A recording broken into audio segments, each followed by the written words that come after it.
Neil Degrasse Tyson never dreamed of being anything other than an astrophysicist. He walked dogs as a boy in New York City to earn money for his first telescope. All these years later, Tyson's passion for the universe and his charisma in conveying it have made him into the rare science celebrity. He's got best-selling books, millions of followers on social media, and his own late-night show called StarTalk, where celebrities line up to talk to him about the galaxy. People magazine even once named him the sexiest astrophysicist alive. I visited Dr. Tyson for a Sunday sit-down at the Hayden Planetarium here in New York. Welcome to the inner sanctum. Wow. Neil Degrasse Tyson's office, man, you got a lot of stuff, just might be the most fascinating exhibit at the Museum of Natural History. I've had astronauts in here who have flown on that shuttle, so they signed this. Is that right? A collection of space oddities going back as far as a 7th grade woodshop project. So I made a lamp out of Saturn, and so it's right here. And you press the rings, and it turns on. From his office, Tyson can see the Hayden Planetarium, where at 9 years old, he first became captivated by the stars. I thought it was a hoax, because I grew up in the Bronx.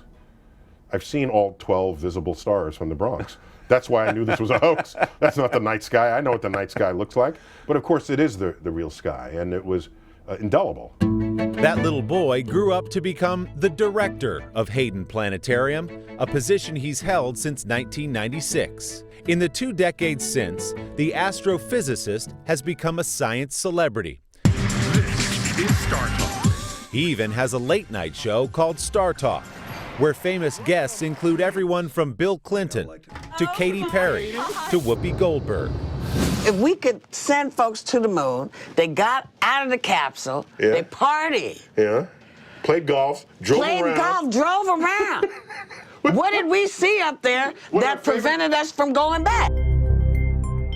Space travel is one of Tyson's favorite topics, but he's frustrated that NASA hasn't gone farther over the years and skeptical that it will. Do you believe the United States will go to Mars eventually, sometime soon? Are we going there for security reasons?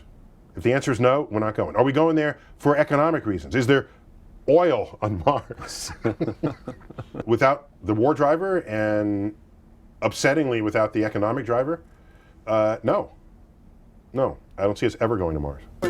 Tyson is outspoken, particularly on Twitter, where he dashes off his observations to more than 9 million followers on everything from the science of football. The field goal they kicked was deflected 1/3 of an inch to the right because of the rotation of the Earth. To the inaccuracy of sci-fi movies. You and Gravity. I want to think that's another interview. And climate change. The second week of August, I posted a tweet that became my most retweeted tweet ever. I said, that's odd. I don't see anyone in denial of next week's total solar eclipse.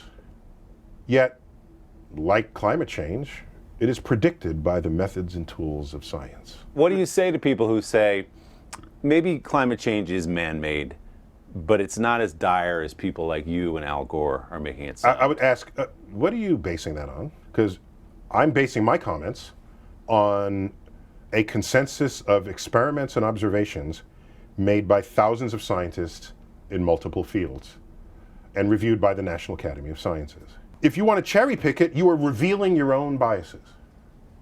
Just be honest about that. But to say, I don't trust the science, I don't believe, the science is not in.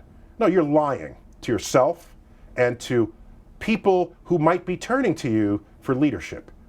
Tyson says scientists and engineers should be focusing on adapting to the realities of climate change and not just reacting to them. I'm tired of looking at photos of countless thousands of cars exiting a city because a hurricane is coming. Where are the engineers and scientists saying, you know, instead of running away from the city that's about to be destroyed by this hurricane, let me figure out a way to tap the cyclonic energy of this hurricane to drive the power needs of the city that it's otherwise going to destroy. Where are those people? You need a culture where that becomes a natural state of how people think, rather than buy toilet paper, buy water, run. That's our current natural state. And I don't think that was the country I grew up in. I don't think so. Tyson believes his own celebrity is an encouraging sign, a byproduct of a new interest in science. From blockbuster movies like The Martian to his own book on astrophysics, which has been near the top of the bestseller list for 5 months. If a science book gets there, it means, wow, science is mainstreaming in an important way. People do care about science. Let's keep pumping it. And they want it as part of the daily conversation. And so, yeah, I think there's hope for the world.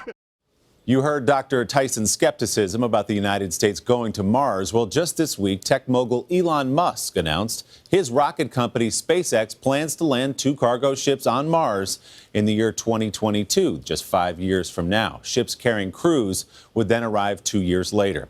The new season of StarTalk premieres tonight on National Geographic Channel at 11:10 Central. And to hear Neil Degrasse Tyson explain why he doesn't think it's his job to pressure politicians and presidents to come around on climate change, check out our web extras at today.com/Sunday. Hello, Today fans. Thanks for checking out our YouTube channel. Subscribe by clicking that button down there and click on any of the videos over here to watch the latest interviews, show highlights, and digital exclusives.